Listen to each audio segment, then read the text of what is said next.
Cette étude vient de la perspective de la FAO qui souhaite combler des lacunes en fait en matière de recherche et de données, d'informations sur ce thème spécifique de commerce transfrontalier de poissons fumés artisanal qui est en plein essor mais malheureusement est tout informel. Donc les statistiques au niveau national et au niveau régional manquent terriblement. C'est pour ça que la FAO a décidé d'effectuer cette étude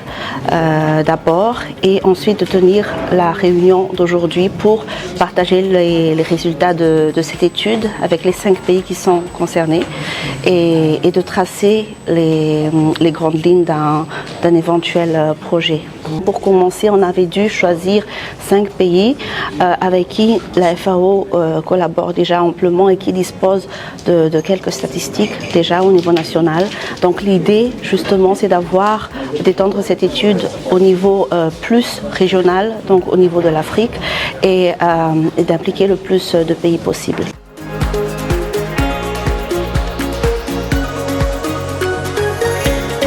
Une des plus grandes lignes de ces résultats en fait met en lumière le fait la grande participation des femmes au niveau du commerce transfrontalier, aussi le fait que le commerce transfrontalier de poissons fumés artisanal peut constituer un levier pour le développement durable au niveau de la nutrition, au niveau des emplois pour les communautés de pêche artisanale en Afrique en général et en Afrique de l'Ouest en particulier.